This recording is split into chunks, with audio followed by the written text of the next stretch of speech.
Bom dia, pessoal. Aqui é o Dr. Enoque. Hoje eu quero estar falando sobre teologia sistemática como coluna vertebral da religião.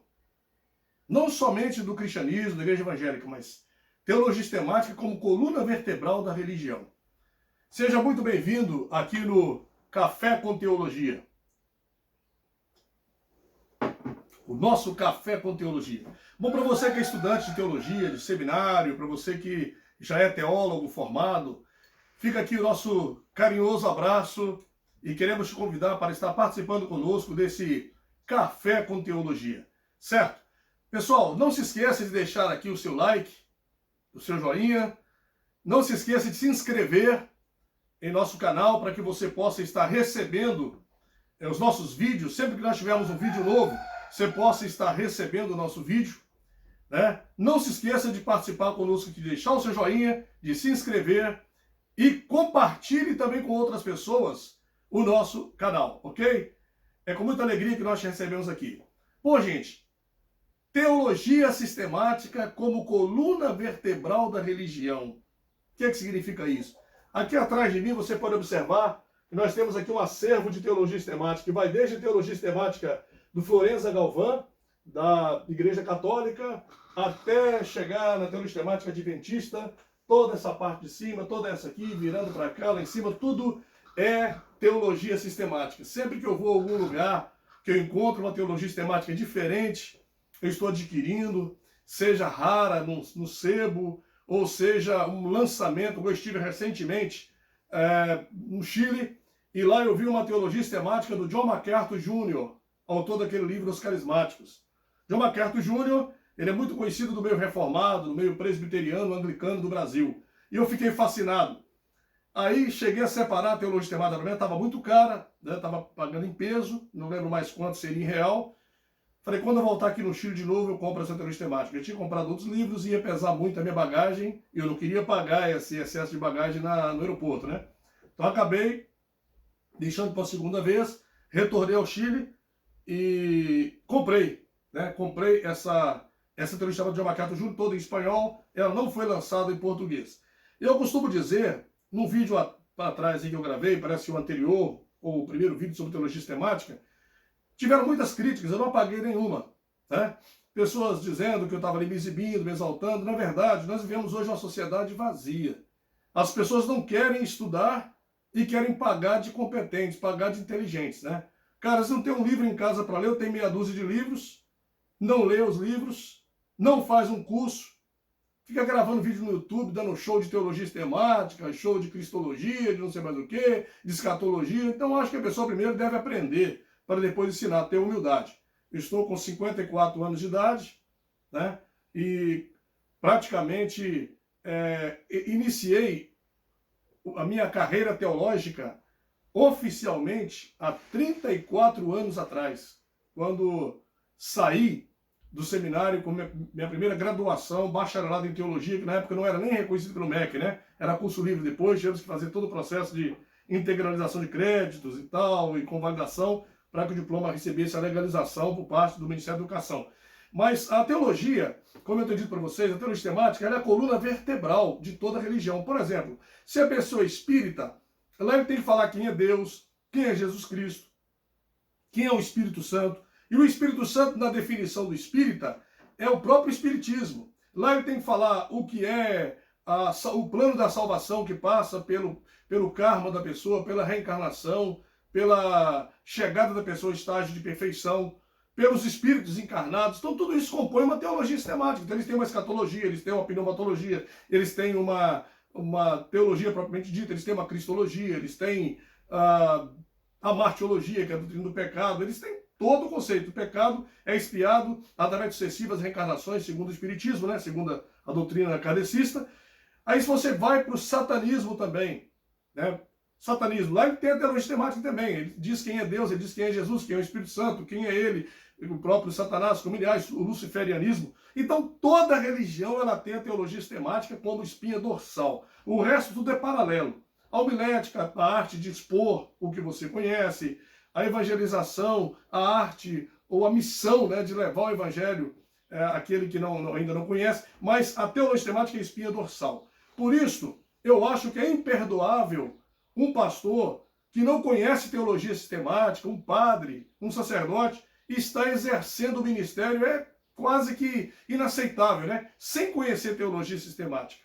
Por quê? Porque a teologia sistemática, ela é a essência da religião, no ponto de vista da teoria. E no ponto de vista da prática, a essência da religião é o Deus que ela serve. No caso do cristianismo, Jesus Cristo é o nosso Senhor, nós cremos na Santíssima Trindade, né? Deus Pai, Filho e Espírito Santo, 3 pessoas coexistentes em uma.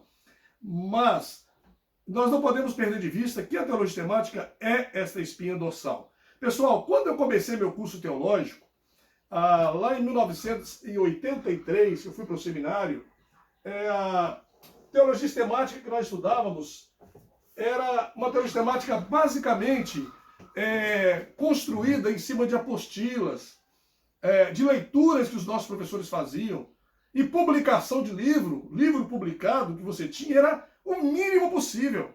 Né? E eu me lembro, meu primeiro livro de teologia sistemática é o livro Batista. E por sinal, nós sabemos que existem pelo menos 2 ramos batistas fundamentais, né? Fundamentais. Porque se você for olhar ramos de um modo geral, tem Batista regular, Batista brasileira, Batista nacional, Batista não sei o que lá, Batista, entendeu? Eu estou falando ramos fundamentais. Um é o ramo que acredita, vamos dizer assim, um é um ramo calvinista, que é um ramo norte-americano, europeu e tal, né?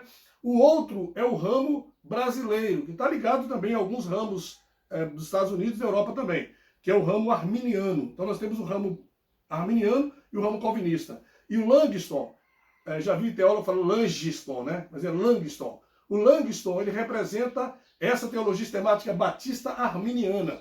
Então, era um dos poucos livros que existiam na época para a gente estar aqui, ó, bem amarelo, para a gente estar comprando e lendo, estudando.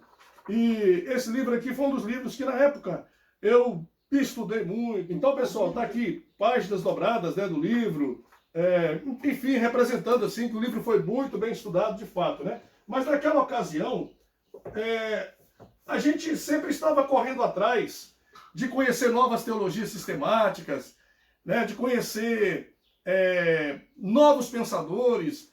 E aí nós tínhamos uma teologia sistemática do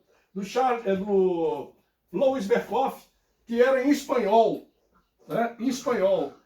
Mas como eu degustei dessa teologia sistemática. Mas antes que eu tivesse uma dessa na mão, me lembro que um dia eu consegui comprar o esboço de doutrina cristã do Louis Berkhoff, que estou até olhando para ver se eu vejo aqui. É um esboçozinho feito naquela ocasião também. O meu deve estar em algum lugar aqui, né? Eu não vou ficar procurando para a gente não perder muito tempo assim. Mas eu me lembro que, como eu degustava, né? Principalmente aqueles temas que eram polêmicos, tipo batismo de criança, batismo de aspersão, que era tabu para muita gente, tabu para muita igreja, muita gente, porque o Brasil, ele é um país basicamente pentecostalizado, né? Porque quando o movimento pentecostal iniciou no Brasil, lá para 1911, através de Gunnar Wing e Daniel Berg, na cidade de Belém do Pará, então a Assembleia de Deus nasceu, e como o movimento pentecostal nasce dentro da Igreja Batista, ele traz com ele toda a teologia sistemática praticamente batista. A única coisa que o movimento pentecostal fez foi acrescentar a questão da atualidade dos dons espirituais, né? A questão eclesiológica, dando uma formatação um pouco diferente para a questão principalmente do governo da igreja, que o governo pentecostal ele é mais presidencialista do que congregacionalista. Então, mas o movimento pentecostal, em regra geral, ele manteve, ele sustentou a teologia sistemática batista arminiana. Ele sustentou a teologia sistemática arminiana. Tá certo? E como as igrejas novas do Brasil todas nasceram a partir da Igreja Assembleia de Deus, né? Ou de outros movimentos pentecostais internacionais que também tiveram origem na Batista, então foi lógico, né, normal, que todo o movimento pentecostal fosse arminiano, né? Ou seja, em sua essência mais ou menos batista, conservando apenas a questão da atualidade dos dons espirituais, né? Que para o pentecostal os dons ainda são atuais, e para o batista tradicional os dons cessaram na era apostólica. Então, pessoal, Hoje, por exemplo, a questão do batismo de criança e batismo de aspersão.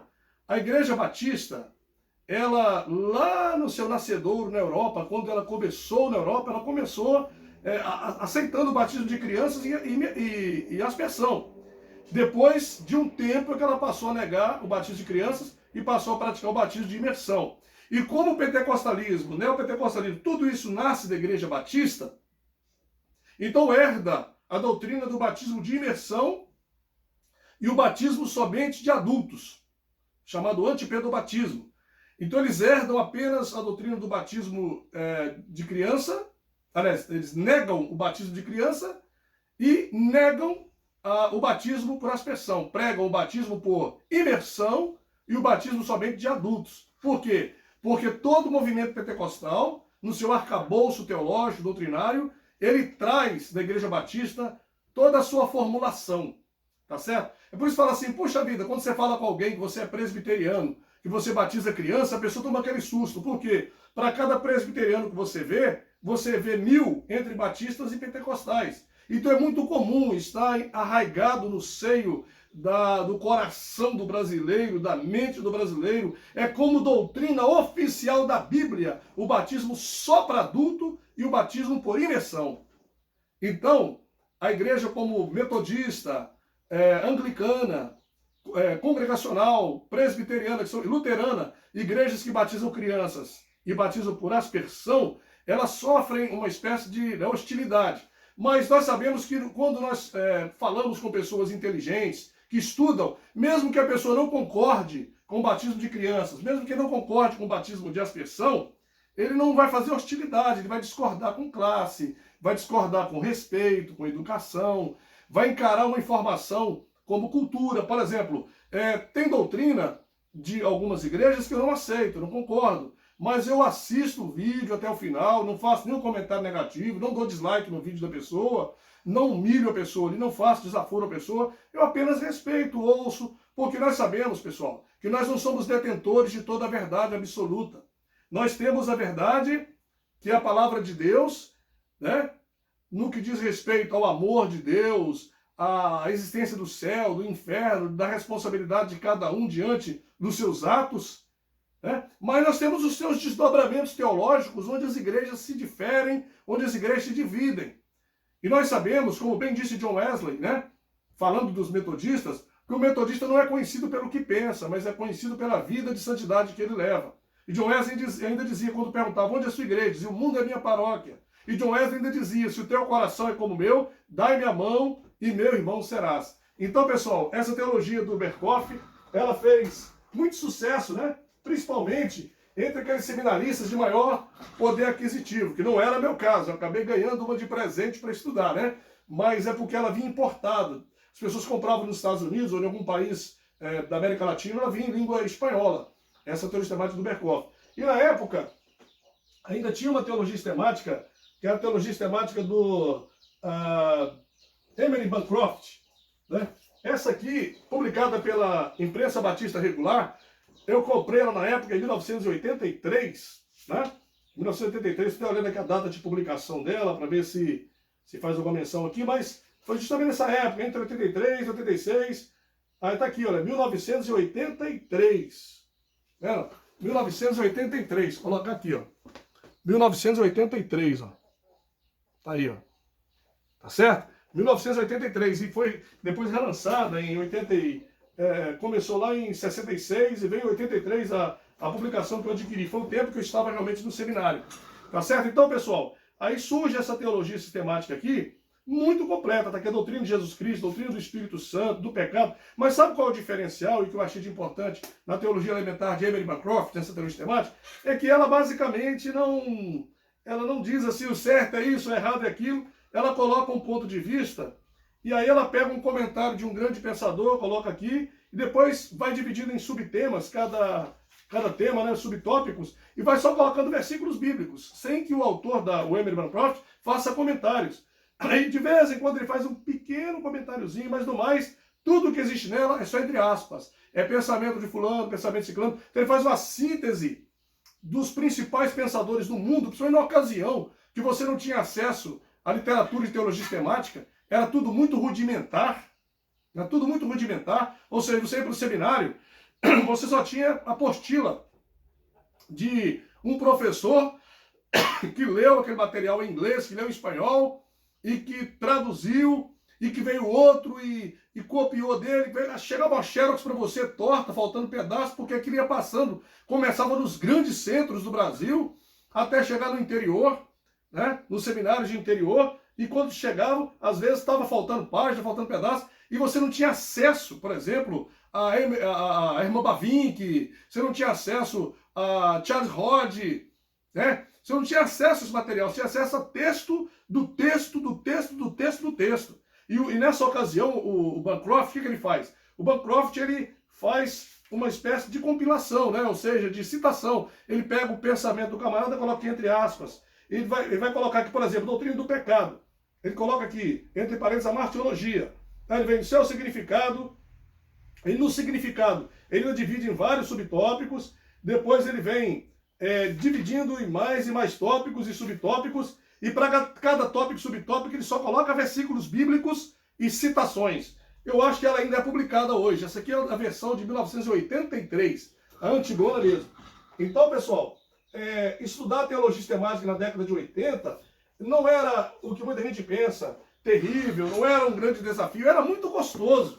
Não é porque você não tinha informação, você não tinha literatura. Você tinha a editora Betânia, que publicava muito material devocional, a editora Vida, muito material devocional, Mundo Cristão, muito material devocional, a editora Vida Nova, muito material devocional. Aí você tinha timidamente a Igreja Metodista publicando algum material mais denominacional, mas nada na linha teológica. A Igreja Presbiteriana publicando alguns livros, Aldair Olivetti é um dos precursores, né?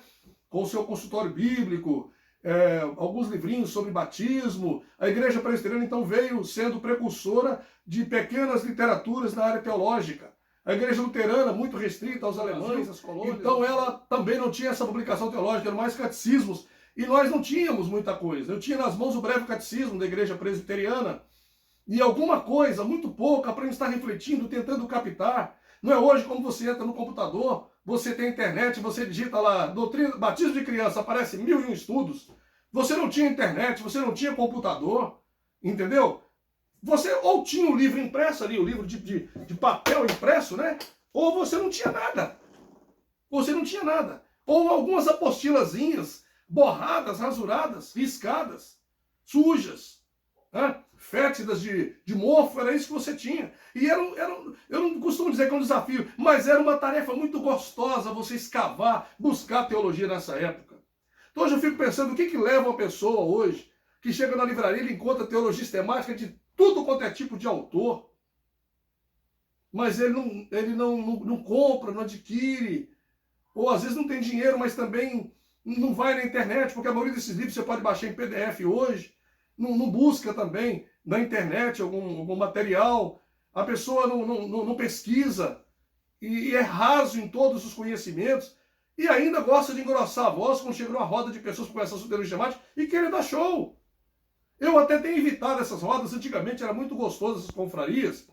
Eu quando morava na cidade, que eu chegava de pouco, nós reuníamos ali alguns amigos, era um pastor batista, um pastor pentecostal, um presbiteriano, nós reuníamos ali numa mesa, na copa da minha casa, íamos tomar um café da manhã, toda segunda-feira, tinha um café da manhã com os colegas pastores, aí nós colocávamos 2, 3 temas na mesa, íamos discutir aquilo ali de forma muito gostosa, discordávamos com respeito um do outro. Hoje você grava um vídeo, defende batismo de criança, aparece uma pessoa dando dislike, aparece uma pessoa querendo te agredir, né? Nós somos um país de extrema intolerância. As pessoas, elas não conseguem assistir um vídeo, discordar com respeito, tem que dar um dislike, tem que fazer um comentário negativo. Né? Eu me lembro um vídeo que eu gravei aí, só informativo, mostrando a biblioteca, explicando cada livro, apareceram dislike, pessoa que deu dislike para um vídeo que estava mostrando teologia sistemática, uma cultural. Então você vê, o brasileiro ele é assim, ele é desse jeito, é uma cultura que nós temos. Então, pessoal, é necessário que a pessoa que lida com teologia sistemática faça isso com esmero, com carinho, com amor. A pessoa que busca estar à frente de uma igreja, um rebanho, pastorear, seja como padre, como bispo, como pastor, a teologia sistemática ela é fundamental para que você conheça. Então nós temos que perder o preconceito. Se você é pentecostal, pega um livro sobre batismo de criança, lê ele todo. Mas esquece tudo que seu pastor te falou, tudo que você aprendeu na escola dominical, mesmo que você não vai aceitar o batismo de criança, mas leia sem preconceito, sem ódio, leia com paz no coração, leia com alegria na alma. Aí depois você lê mais um, procura conversar com a pessoa que crê no batismo de criança, tira dúvidas com ele. Eu creio que no final, mesmo que você continue batizando só adultos, né? Aqui está o nosso café com teologia, né? Mesmo que você continue batizando somente adultos, mas pelo menos você vai trazer essa cultura de ter lido muita coisa sobre o batismo de criança, de ter conversado com pessoas que pensam diferentes, né? Então assim também com respeito à doutrina da predestinação, né? Teve um vídeo que a pessoa falou que eu sou mais calvinista do que calvino, né? Fui xingado em alguns vídeos, eu fico pensando, né? Eu não agredi a pessoa, não fiz nada, a pessoa agride gratuitamente, mas não tem problema não. Não apaguei nenhum comentário negativo não. Tem que estar lá até para que vocês que conhecem teologia verem que ponto a pessoa se torna ridícula, né? De criticar uma palavra como essa minha. Não estou falando mal de igreja nenhuma, não estou falando mal de religião nenhuma, não estou criticando nenhuma igreja, estou apenas uma palavra cultural, mas observe quantos dislikes nós vamos ter aqui, quantos comentários negativos. Isso reflete às vezes, uma vez eu estava lendo, que o percentual de psicopatas hoje no Brasil oficialmente seria de 1 a 6%, mas o percentual na prática é muito maior. Que uma pessoa que critica aquilo que não merece uma crítica, né, ele é um psicopata. Ou seja, é uma pessoa que a moral dele, ela praticamente é inexistente. Então, gente, vamos deixar isso aí à parte, né? Então a mensagem que eu queria deixar aqui hoje nesse vídeo é a seguinte: teologia sistemática é a espinha dorsal, é a coluna vertebral de qualquer religião. Se você quer ser um pastor bem-sucedido, um padre bem-sucedido, um líder religioso, um bispo bem-sucedido na sua carreira eclesiástica, alimente-se de teologia sistemática. O povo está sedento, o povo quer aprender. Não importa se você depois vai defender o batismo de crianças ou o batismo de adultos, batismo de aspersão, imersão. Não importa se você vai defender a predestinação incondicional ou livre-arbítrio, importa que você vai ter conteúdo para estar falando, né? Deixa de gastar um pouco com hambúrguer e Coca-Cola, compre um livro de teologia sistemática, invista em você, tá certo? No próximo vídeo, eu quero estar abordando aqui um pouco sobre controvérsias teológicas e como isso hoje tem sido encarado nesse contexto, né, em que surge a nova teologia pentecostal, chamada neopentecostalismo, em que estamos vivendo um verdadeiro desprezo a teologia sistemática oficial, né? Que seria aquela bem organizada, bem elaborada, bem realmente definida. Nós vamos estar trabalhando isso nesse vídeo, que vamos tratar sobre controvérsias da teologia sistemática diante de uma realidade de uma nova igreja, de um novo pentecostalismo, de uma nova realidade religiosa no mundo. Um beijo no coração de todos.